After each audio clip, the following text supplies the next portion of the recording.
So today I was planning to go through the iPlanner solution.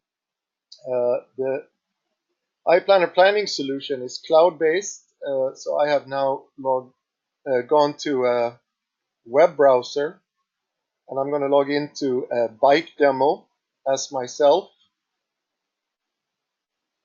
And as I log into the solution, uh, depending on my privileges, I will see a specific menu at the top of all the things that I have access to. And I can see at the top I've logged in as Christian Aspelin. By default, I'm looking at a specific plan, and here's the model I've looked into or logged into. Under user settings, I can set my user preferences, both the look and feel of the application. I can also set what is my default landing page. So once you have set a specific landing page, you may come into, let's say, if I had made the management overview a landing page, as I would log in, I would come to this particular page. And from here, the users can then start navigate depending on the workflow they are deciding to do. Before I actually go into a particular workflow, I just want to mention that this is a bicycle manufacturing company where I have multiple plants, and we both manufacture bicycles and we also sell accessories to bicycles. And it's a made-up data set, and annual forecasted revenue is about $65 million. And here at the bottom, I can see the top demand SKUs. Our biggest sellers are mountain bikes, followed by leisure bike and a road bike. The top customers we sell across the world is Mike's Bikes is the biggest, but we also sell quite a bit online to Amazon. And here I can see my top inventory SKUs. I would like to first start to look at the input data that goes into a planning model.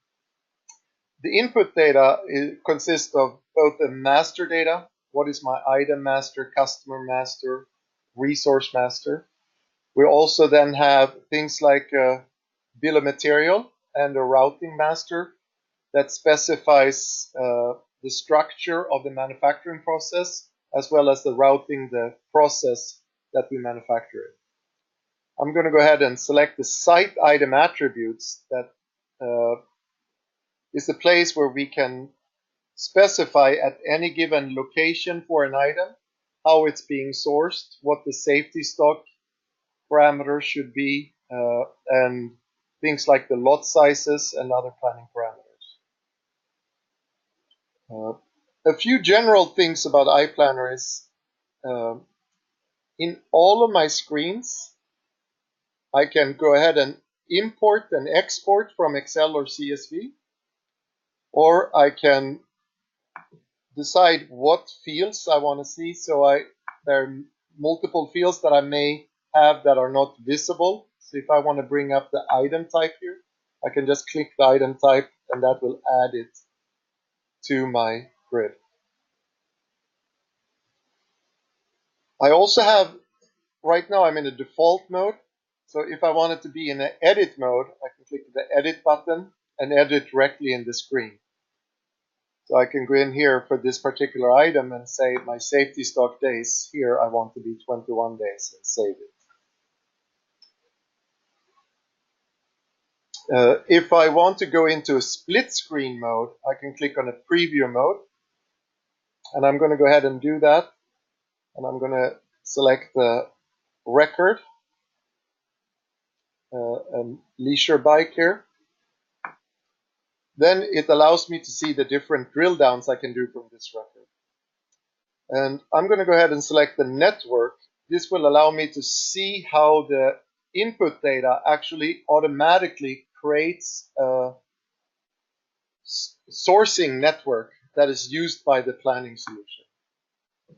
So here I can see the C1 leisure bike. If I put my mouse over, I can see that this is a C1 leisure bike at the Kansas City DC. And at Global Bikes, which is the name of the company that we are looking at here. Then I can traverse this node upstream or downstream. I'm going to go ahead and traverse this upstream, and I can see that this circle that depicted an item is sourced from the San Diego factory, and the green triangle displays what are the resources required for this sourcing. So I have a distribution truck for this particular move. In the San Diego factory, I'm going to continue upstream, and I'll see that in this case we actually manufacture the item, so it explodes in a bill of material. And there is a routing process with two operations, so it's a two-step manufacturing process where I use a finish workstation and I use a tester, and both of those operations use a labor. If I then continue, I look at the saddle. This is an item that we procure. The orange color depicts that it's a bought item, and we buy it from a vendor called Good Components. If I select a different item here to traverse upstream, I selected the processed leisure bike frame. I can see that's a subcomponent that is also manufactured within the San Diego factory. And this is a 3-operation routing, where in the first operation, we have a chain attacher to the frame. Then we have a gear adding process where we have 3 different resources that are alternates to each other. So the primary, the secondary, and third alternative. And we also have a brake cell where we attach the brakes, and it has its own bill of material here where the brake is consumed in the 3rd operation, and we have the base frame and a chain and a gear at the beginning of the routing. And I'm going to just go ahead and expand upstream on the chain. This is a component that we buy, and we have actually 2 alternate vendors, Good Components or Quality Bike Equipment, that we can buy this from. So this shows a sample supply chain for one of the items that we manufacture. And the planning solution will propagate the demand from the customer all the way downstream at every step to generate the requirements needed, looking at inventory at every given site item location, and also taking into account the capacity of all the resources needed. It will also look at any existing manufacturing orders or distribution orders and procurement orders that may already be in place. Within this, I can, from this every item location or resource, further drill down and look at what that particular item or resource looks like in terms of planning results. This is all dependent on the plan that I have currently selected, which is the main plan. So now I want to move over to look at a little bit of the planning results when we have propagated the demand. And we can look at the planning results from different perspectives. We can look at it from a capacity perspective, from a supply and demand perspective, and a fulfillment perspective. How well are we fulfilling our demand? I'm going to go ahead and start looking at this from a capacity standpoint. And I'm going to go to a capacity workbench. The capacity workbench allows me to see all my resources. In this case, they're grouped by the factory, the Memphis factory and the San Diego factory, and then by a resource category: finishing line, frame processing, labor. We also have a specific line at San Diego for kid-sized bicycles, and then the individual resources. At the top level, we can see over time, and then we can see how well utilized the resources are. So red means that we are close to over 95%, so it's a potential bottleneck. If I now click on one of these particular cells, I can then drill down. I can either drill down into a new tab, and I'm going to go ahead and do that in this case. So I can have as many tabs open as I desire. In this new tab, it allows me to look at the details. So I have a graph low details that's showing by default, and I'm looking at this based on what items are being produced. So we can see the red line here shows how much capacity we have. This is in weekly buckets. So that means on an average week here, we work 308 hours. I can also see that there are two main items being produced by this resource. I can see over the summer, we have a little bit lighter work schedule. And over Christmas and New Year's, we have a shutdown week and slower working weeks. Now, if I click on graph throughput details as well, it allows me now to add more drill downs that I can see side by side. I'm going to go ahead and go back to my capacity workbench. And the same drill downs are available for me to do on a split screen. So I'm going to go back to this break cell. And I'm going to go ahead and change report to show, I want to go through a little bit the concept of a constraint plan. So I'm going to go ahead and select the plan comparison, and I'm going to remove all the plans that are not the infinite plan.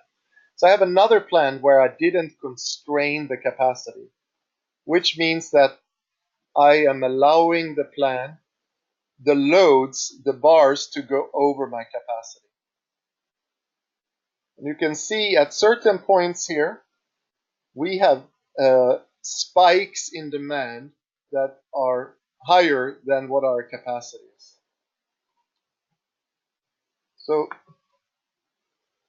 in the case of a constraint plan, if I now add the constraint plan, we should see that the dark red never goes over the capacity. And I'm going to try to use a pen to describe this phenomena here. You can see that these particular overages are being moved and billed ahead to the dark red spots. So if the application allows, if we have capacity that allows us to build ahead and meets all the build ahead constraints, it will do that. If it doesn't allow us to build ahead, we don't have enough capacity, it will build it late if that's allowed. So the concept of a constrained capacity is really that we will balance the load and not make a feasible plan where we don't violate our capacity constraints.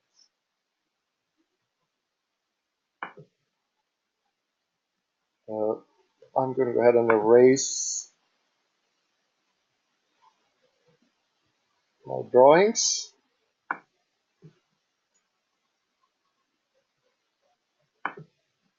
And I'm going to remove the pen here.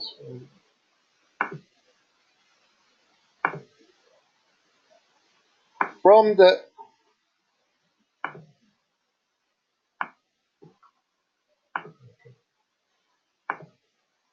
I'm going to go ahead and close the split screen. Within this workbench, we also, within all our planning results, we have specific exception management.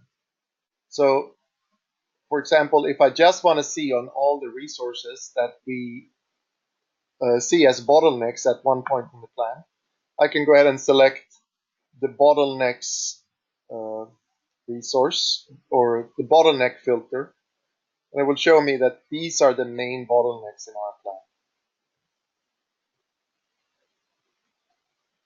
Now, I'm going to go ahead and move over to supply and demand. I'm going to start with a simple inventory report. The inventory report will show all the different items in our supply chain at any given site. And let's go ahead and I'm going to look at my different, I'm going to put in a filter here and I'm going to select the pick list. And instead of the item group, I'm going to select the item category. And I can see here, these are all the item categories we have. We have accessories, kid bikes, mountain bikes, refurbishing. We have sub-production, road bikes, parts, leisure bikes, and components. I'm going to go ahead and select accessories just so look at all the different accessories. And I'm going to go into a split screen and look at my pump R1. This allows me now to see the supply and demand in multiple ways. If we look at a basic supply and demand graph, I'm going to select a different item that maybe have more activity. We can see the legend at the bottom. The black bar is my current on-hand inventory. The purple shows my firm orders that are already WIP or in transit. And then I have open orders that already exist in my ERP system but have not yet been executed. And the light blue are proposed supply. And the red bar shows my demand. I'm going to go ahead and hide the expirations here. We can also see the green line, which is the safety stock that we have set up that we never want to go below. And then we have the yellow line, which is the projected inventory profile. So in this case, we can see that the projected inventory goes negative on hand. That means that we don't have enough firm supply within the lead time to meet the demand.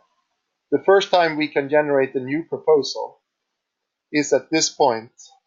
So iPlanner sets up a new proposal that from this point forward, we will never go below safety stock. At any point, if we will go below safety stock, there will be a new proposal to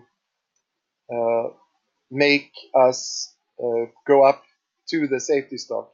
And in this case, we have a lot size of 2,000 units, so that's the minimum lot size we can buy.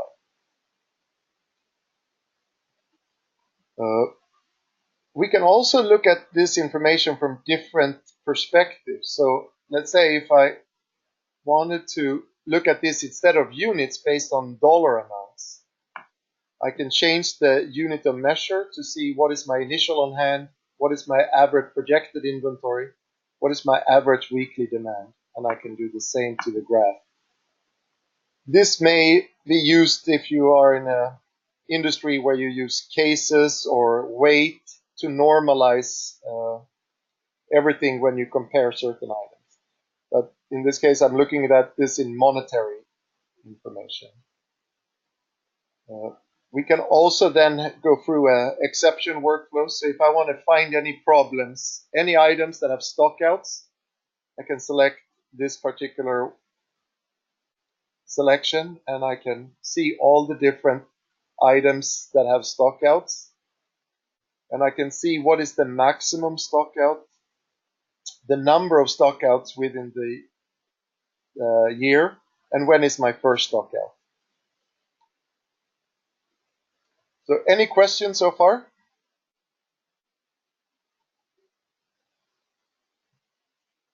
Okay.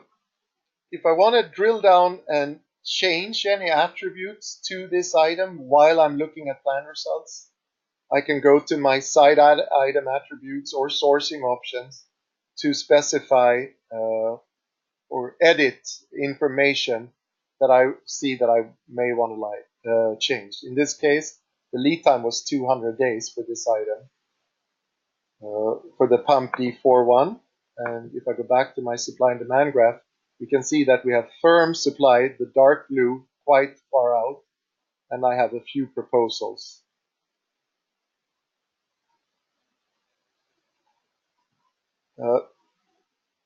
Within the supply and demand, we also have an inventory workbench, which is the traditional way of looking at supply and demand. I think most companies have a spreadsheet where over time they have that transposed, and then we look at the information of what is my supply, what is the demand, and a running on hand compared to safety stock.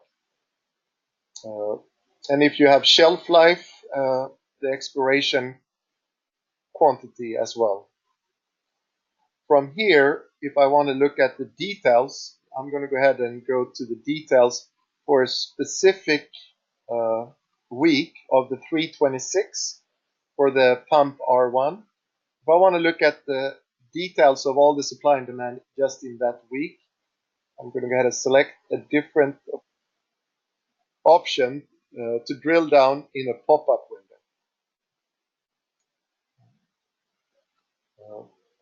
And I selected the material registers for the item as a whole, which was different from what I said I was selecting. So I'm going to go ahead and say the material registers just for the bucket.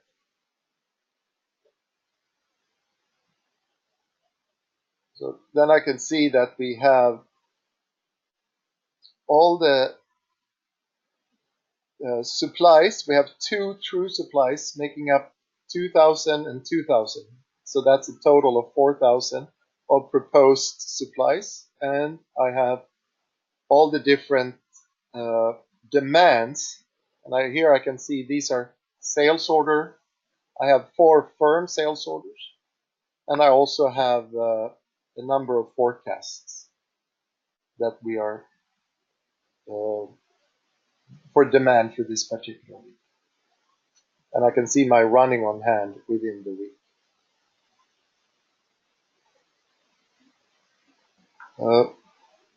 Next, I'll move over to fulfillment. And this is where we can see how well are we fulfilling our demand. I'm going to go to fulfillment and the demand orders. This will show me all the demand signals we have throughout the year. And if I put my mouse towards the bottom of the screen here, I can see that I have 7,604 demand signals over the year, or 381 pages of demand. I can see what item the demand is for, what is the customer, how much have they requested, and what is the request date. In this data set, the current date is 3/5, so anything that is due prior to 3/5 is showing as yellow. That means they are already past due at the beginning of the plan. Then we can see when is my commit date, when will we be able to fulfill the demand, and on time, whether it, so all the ones that are already past due, of course, will be delayed. I'm going to go ahead and go to item category, and I'm going to use a different type of filter, which is like a wildcard. I'm just going to put in mountain bike. So now I will get any bicycle of type mountain bikes.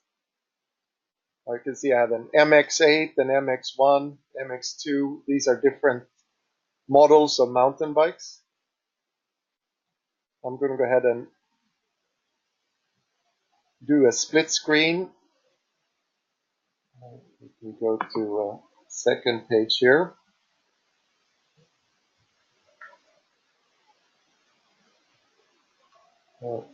And most likely everything here in the short term will be pegged to inventory. So I'm going to go ahead and go to page 20 out of my 59 pages for this particular bicycle. I'll get something that is due a few months further out. In order to see how, I'm going to show a pegging screen to see how we have planned the fulfillment of this particular item, or this particular order. So this is an order for 63 mountain bikes to King of Cycles. And it's being fulfilled by 2 distribution orders or moves from the Memphis factory. If I expand the first move, we see that then we are making this item, and then we're buying certain components, and there is a sub-make of the processed mountain bike frame. And at any point in time, we will be able to see where the bottlenecks may be. So there's a date, when is the last date we can do this operation or this order in order to meet the demand on time. And I can also see what is the constraint date, when is the first time I can do this. And even though we are looking at an item that is not being delayed, I can see that this move is a little bit late compared to its DCST.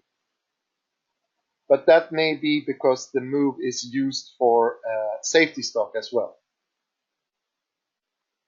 So now I'm going to go ahead and go to an exception management workflow. I'm going to go ahead and say, just show me all the orders that are late. So now I will just look at all the late mountain bikes. I'm going to select the very first order here. Actually, let me go to something that is due a little bit later. In September. This particular order is delayed by 9 days. And I'm going to first look at this based on a Gantt chart that allows me to visualize the process that it goes through for the delay. We can actually see that the very first step of the making the base or the process frame, where we attach chains and gear and brake cell, seems to be happening on time. But we have a bottleneck for the finishing line, then the tester, before the distribution truck can move it on 9/17 for the first lot, and for 9/26 on the second lot. So that's why the first time we can fulfill it on 9/26.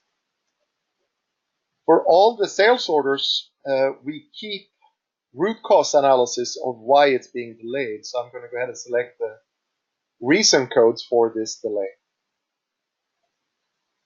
And I can see that the order has been delayed because we cannot find capacity. So it's a capacity root cause, and the resource is the M finished workstation 1. So this is one of the root causes why we have delays. All of the root causes can then be summarized. So let me go to a dashboard and show a root cause overview. This allows me to see what are the main reasons we have problems in our supply chain. And on the left-hand side, I can see from a materials perspective, and on the right-hand side, based on a capacity perspective. And here we can actually see that 756 demand orders have been delayed due to the finishing workstation 1 in Memphis. The M stands for Memphis here. So I can go ahead and I'm going to go look at the load graph for this particular resource. I wanted to show this resource have a capacity of 140 hours of working every week. And we have constrained this resource all the way out till Christmas. And then you can see the last few weeks are green. That means that it's unconstrained. This allows us to capture all the demand that we couldn't fulfill within the constrained horizon. And we see there's a big spike of demand here that we weren't able to fulfill. And I can see I'm looking at status. I have some WIP and I have some released orders for the first month, and then it's all proposals. I'm going to go ahead and change this back to see what items are being produced. And I can see that the finishing workstations are actually used for 4 different types of mountain bikes. So how can I now address this? I wanted to talk a little bit about scenario planning. And I'm going to go ahead and move over to, I have already a second tab here. I'm going to go and look at my admin. When I click on this button, that's the home button. And if you don't know where you're going, you can actually search the whole application just by typing in something here. But I'm going to go and look at my plan management screen. So in this case, I have already talked about the infinite plan a little bit, and the plan that we have just reviewed, which is a constraint plan. These both use a scenario which is a default scenario. Given now that I found out that we have problems with our capacity for the mountain bike finishing line, I've created a second scenario, which I, in this case, called outsource, that allows me to change the network or change the capacity or the planning sourcing paths. So I have already created that scenario, and I can also change planning parameters as well as what are the transactions that goes into my system through the planning definition that I have. My material parameters, capacity parameters, general production parameters that you can change the strategy of how we are planning. So I'm going to go back to my capacity and look at the Memphis finishing line. I'm going to go ahead and do a split screen. And I'm going to do a plan compare. And just to show what I have done for this outsource scenario. And I have two plans. I don't want to see the infinite plan. I just want to see the outsource plan. So in this case, we had, by default, I'm looking at my plan at the top here. We had 140 hours a week.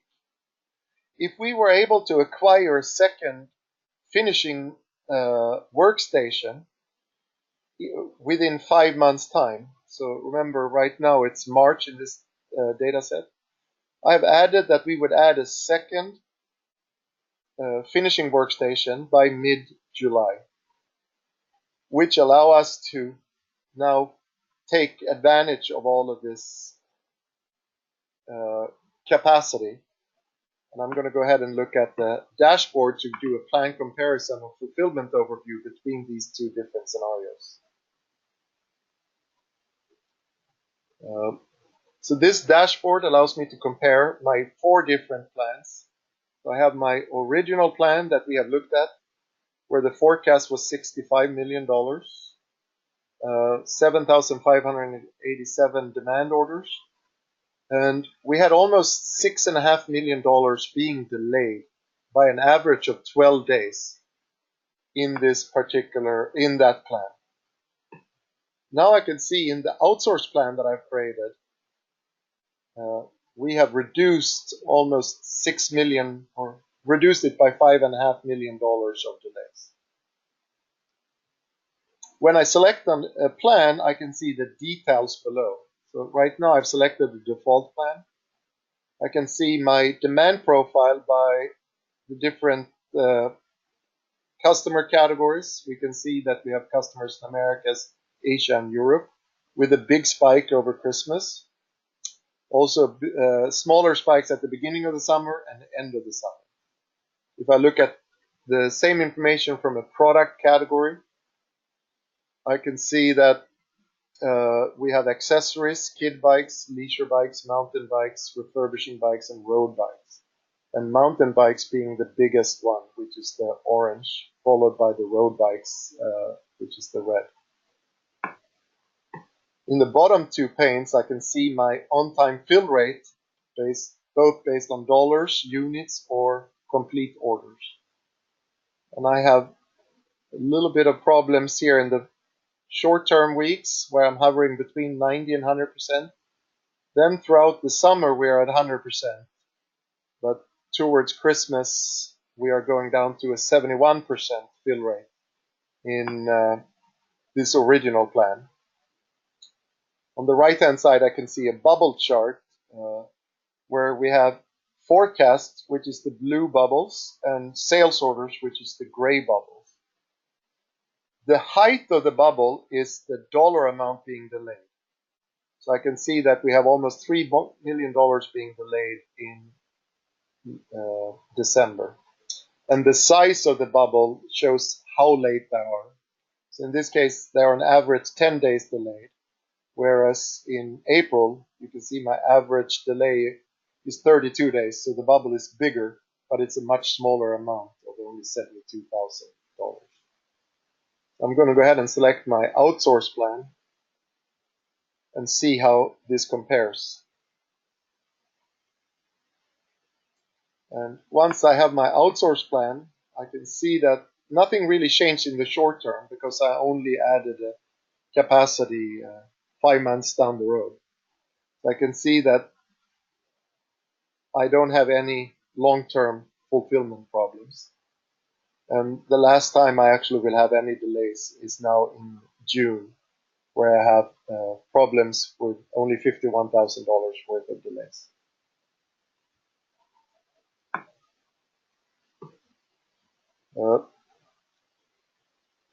So I have gone through a little bit on how we can analyze the different planning results.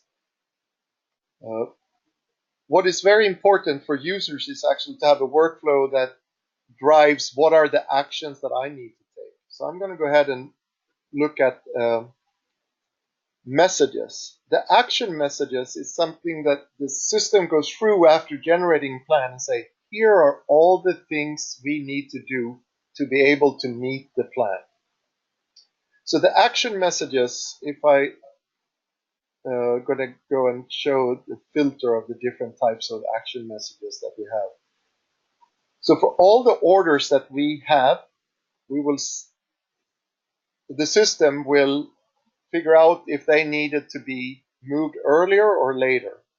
Or if they are not needed, it will say that they can be canceled. And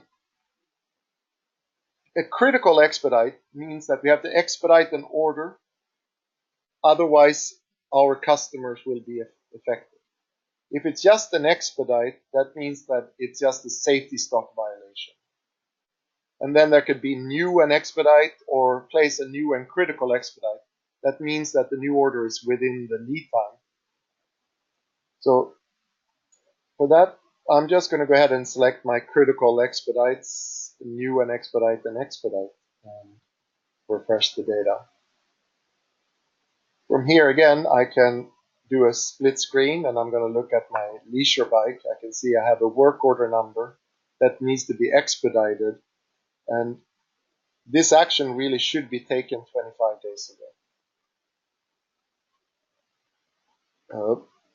And I can also then look at just the ones that are mine, all the actions I need to take the next 10 days. So I'm going to apply that filter. If I click on the item, I can see the supply and demand graph and get an overview of this particular. It's a make operation. We both have make and buy or move operations. I can drill down and analyze this the same way we have done some of the from demand fulfillment of peggings or GANs. I'm going to go ahead and look at the demand pivot in this case. We're looking at a finished good. This allows me to see this item from a demand perspective. Oftentimes when something needs to be expedited in the short term, that may mean that we have not have an accurate forecast, or we may have had sales orders over the forecast, or that the forecasts have changed over time quite a bit. So this particular demand pivot, I can see here, I'm looking at monthly buckets, and I can go ahead and add the weeks. I will do that in a little bit. I can see I'm looking at the previous 6 months and the next 6 months by default. I can change this to be the time horizon I prefer. But I can see what my sales have been last year and sales so far this year. And we are in March of this year. And then I can see how many open sales order I have. Also a few statistical, what is my moving average or 13-week moving average, and the different demand that I've put in. But what I wanted to highlight was that my final forecast was 1,052 units that we are marching to right now. But in the 8 weeks ago, the log lang, this is a snapshot, it was only 863. So I can see that this forecast have changed relatively close in time, which could explain why we are not able to meet this demand in the short term. So with that, I want to ask you, are there any questions?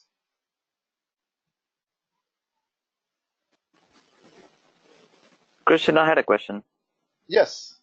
On the graphs that we looked at, as well as these grids that we are looking at, how far out in the future can I look at the planning results for? How is that determined? That is determined by the plan horizon specified when we run a plan.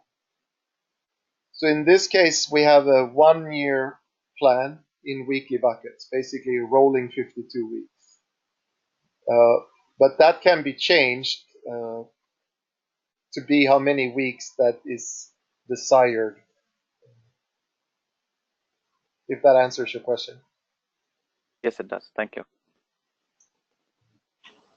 So lastly, Christian, I have one question too. Does iPlanner support mixed buckets too? So if I wanted to have, 13 weeks of weeks, and then some months, and then quarters, would that be supported as well? Yes, it is. So you can have, we call it telescopic buckets. I could have daily buckets in the very short term, weekly buckets in the midterm, and monthly buckets in the long term in a single plan. Great, thank you. Lastly, I just want to mention a few things about demand as well. So the same demand pivot that I have here, I can go to a demand pivot that will show me all the different items. And in this case, it's aggregated across sites and customers. So I can actually manage the information at different aggregated levels. If I wanted to edit this information manually, I can see there is the sales forecast, what the sales team enter, and a promotion plan, and the final forecast. Those have pens next to them. So that means they are editable. So if I want to go into a particular month and change this to be 800, I can then make that change at this aggregated level, and this will actually proportionally change the demand down to the individual customers or weeks where we actually maintain the data. And then I will have an edit manager where all the changes that I've done, I can go through and say I want to review whether I want to accept those changes or not. I'm going to not accept this change.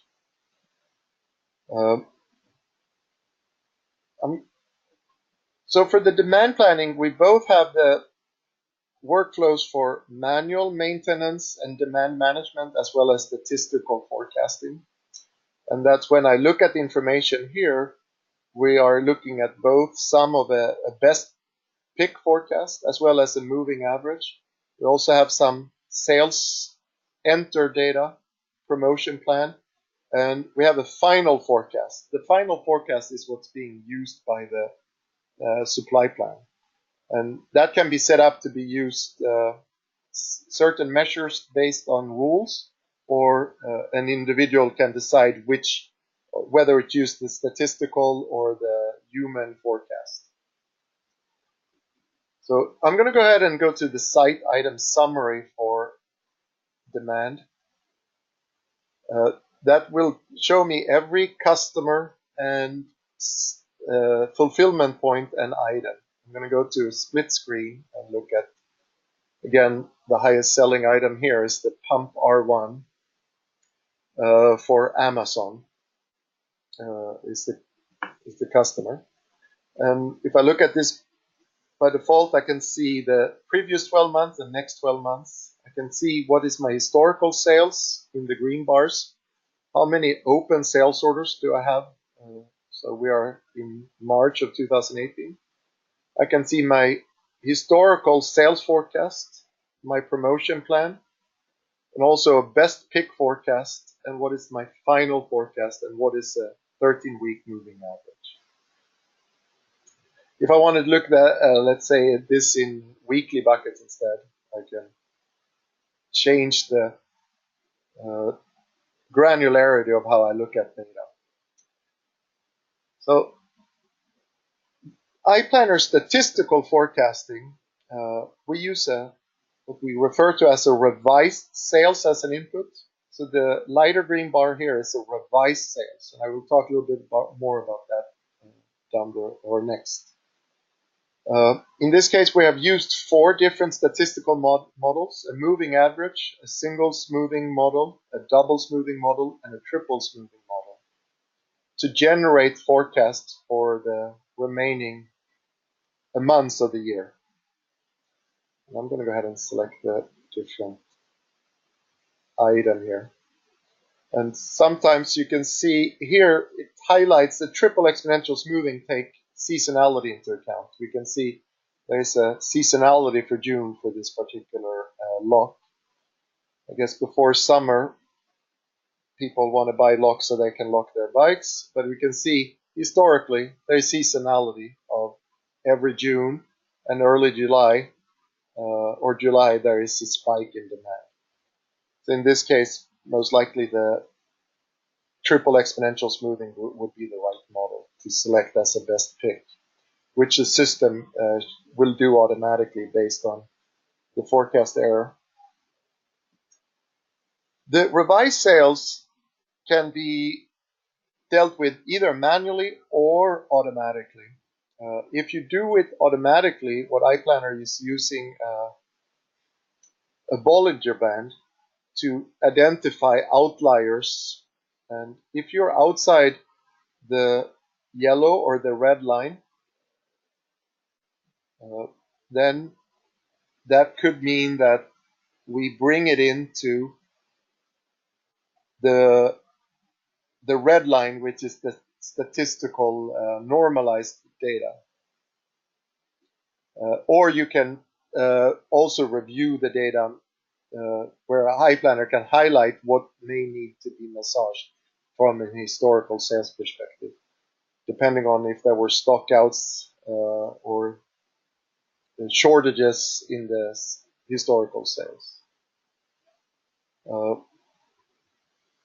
If I look at this particular item, not only for the customer, I can look at the information for the lock across all customers and see what the demand looks like and how much of open sales orders I have and how the information has changed over time. And lastly, I just want to mention, if I want to look at my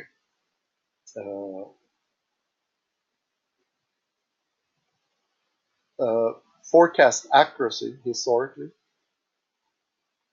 I will just show last month what were the biggest misses or hits I had in my forecast exceptions. So in this case, my sales were $288,000. My forecast last month was $486,000. So this is a big gap of 68%. I'm going to go ahead and drill down. This allows me to show how the forecasts have changed over time. Also, I can see what was the forecast 8 weeks ago, 4 weeks ago, and what is my forecast now. If I want to look at this broken down by the individual customers, I can see that there's a handful of 7 customers that actually are buying this item, and the vast majority of the problem were the top 2, Global Bike Retail and King of Cycles.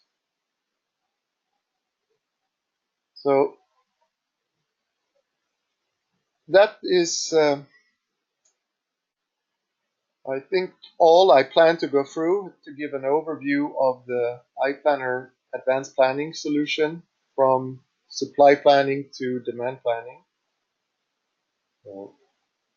And I open the table for questions. Or lastly, I just want to mention, for dashboards in general, whether it's production, sourcing, inventory, I didn't go through all these, summarized information to compare plans or understand what my projections are in the future in terms of product categories, or in this case, my inventory for raw materials versus semi-finished production versus finished goods, will be available for management. So the solution is really meant for both top level, middle level management, as well as individual contributors to take action, and everything is synchronized to be this from the same information, that everybody work on the same